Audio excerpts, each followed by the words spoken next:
Hello ladies and gentlemen, welcome back to the Trondheim National Park. Today we are going all out for perhaps an unlikely species, a cliffside habitat for the majestic Markhor, and perhaps some redemption for an underwhelming goat enclosure.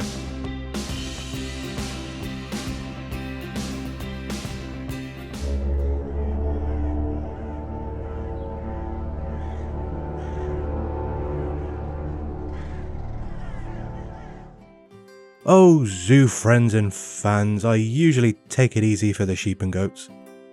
It's like my rest and relaxation episode. Very low maintenance, easy to grow numbers. Yes, they have uncontrollable sphincters and cause no end of alarms, but they do appreciate minimalism, and I can get behind that every once in a while. And yet, here we are, popping rocks like Pringles, building one of my favourite enclosures so far. I know, I say that most videos, but you know, if you keep trying to one-up your last project, you'll constantly be doing your new best, so it's not an unreasonable thing to say. Besides, I have a bit of a chip on my shoulder. There were a handful of habitats at the Highland Reserve that I really enjoyed and still feel like stand the test of time compared to Trondheim. But there are a few that I really want to redo with a little bit more effort, or a little bit more effort. The goats are one of them, and seeing as the Markhor are basically a reskinned alpine goat, this was my moment. Now, Markhor are from the same region as the snow leopards, but slightly easier to get hold of. This group was collected from a couple of locations in Scotland, leaning on those old connections again, and a zoo in Finland, where we got an impressive male that was starting to become competition for their old boy. You might not think that's a big deal, competition between goats. What harm can they really do? Well, look at the size of those horns. That thing can scratch his own ass just by looking up. One wrong angle and those are capable of serious injury. So, we've got our family ready to move in, but these are mountain goats. How can we build a cool, cliffside habitat that doesn't look exactly like the snow leopard one? Well, let's see, shall we? You probably noticed that we started with a barn or a shelter already. That is definitely because this is just a repurposed version of the sheep shed, and I didn't think it was worth showing, and totally not because I forgot to record it. I always sometimes remember to hit record on time. Fortunately, it was just a sheep barn with the doors off and the inside rearranged a bit, so there's no great loss. The word of the day is the same as it is every other day. Rocks. Funnily enough, in this mountain zoo, we have an abundance of habitats featuring some pretty intense rock features. So by the time Trondheim is complete, I feel fairly confident I'll be leaving with a new skill. Now, while I do appreciate minimalism on occasion, as there's a bit of a faster building process, what is my number one criticism of sheep and goats in general? You got it. Low coverage requirements. Yes. I've done a bit of foliage work so far, but I haven't had much chance to practice. Not compared to other types of scenery. The one benefit of this, however, is the need to get a bit creative. I think perhaps in the reserve I was more concerned about the editing and quality side of the videos, so when I had the opportunity to chill in a build, I jumped on it and made something kind of well, let's be honest, a little bit boring. I do have an idea in my head about going back once I've done all my other zoos in this series and refreshing them with all of the new fresh experience to work off of. But realistically, I would be surprised if I get through half before we have to move on to Planet Zoo 2. Which is a shame. I really wish I'd started this sooner. I said before that this was a cliffside habitat. I guess it's really more of a cliff top habitat? Cliff edge, maybe? And this is a thought I've been playing with in my head for a little while now. Thankfully, I set the precedent in episode 1 that this zoo would be less strict when it comes to certain areas. The main one being habitat barriers. Because there are a couple of ways to make this cliff work, but Really, any barrier is going to look stupid. Especially from the outside, sitting right along that cliff edge. So I'm trusting these Markhor to be smart enough not to walk over the edge. It's not the biggest drop. I imagine it's not going to do them any good to find out.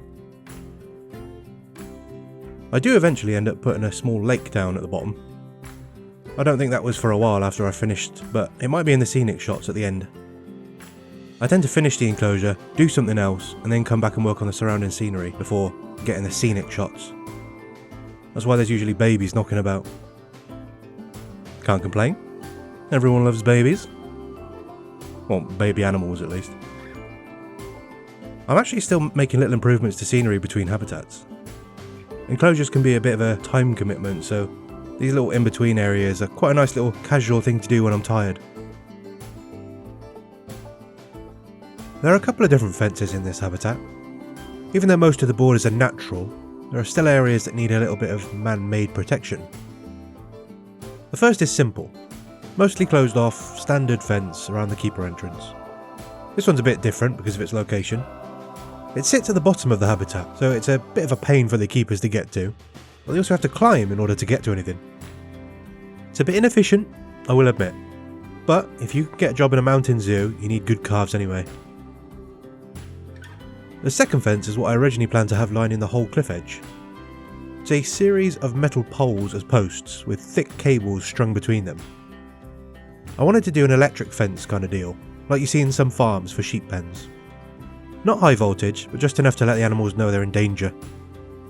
I figured that would be a good subtle way of having a barrier without it looking absurd. The cables I used were far too thick though. They still work great as minimalist fences. I've even started using them in other enclosures too, but more as an in-between fence.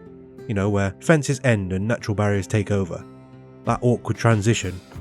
It's actually very useful. And the final barrier, to nobody's surprise, is the viewing window. Nothing too complicated today. With the work that went into this cliff, I wanted to keep things simple. So, it's very basic, again with the cables acting as the between pieces. Altogether, despite being incredibly unsafe, this design is a nice change from a lot of the enclosures that we've already done so far here. Generally, we've got a lot of well-filled views. If the foliage can't be in the habitat, then it's behind. Or there's a mountain there. Something to give the animals in front focus. Like when those makeup creators hold something up to the camera and they put their hand behind it to help the camera focus. Same principle. This habitat is the opposite. From the guest perspective, the enclosure reaches all the way into the distant mountains. Like you are looking at these animals in the wild. It's hard to get those views in every habitat. You need access to some angles. But if you can figure it out, I think it brings a fresh new perspective to the zoo. Let's quickly talk about the gardening before we wrap up the voiceover for today. I found I need to have two different approaches to plants depending on the foliage requirements of the animal. For species with a high requirement, I find it's easiest to start big and work my way down until we get to the grasses. Position the trees, then bushes, and then the grass and the other things that the animals can walk through, so you have a clear idea of the path and access. It's also a bit easier to place things around the edge of a tree or a bush than trying to place the tree on top of some grass, particularly if you need to align to the surface, or your trees will go all wonky. For animals with low coverage requirement, it helps to use grasses to map out areas of plants while keeping track of how much space you've used, so you can use that as your free area to then place larger things. Like designating your workspace. That's not what I'm doing here, but I am a few videos ahead at this point, so the wisdom comes out of sync for now. I am of course a little biased, but I think this habitat more than makes up for the Highland Reserve goat pen. You all need to judge for yourselves, whether you agree with me or not, but I feel like a weight has been lifted. I have to put up with some poop machines now, but I can enjoy the rest of this series in peace. Let me know what you think. Did we redeem ourselves, or can we still do better? That's going to be all for my voice. I hope you've enjoyed the video. Have a great week, and I will see you next time.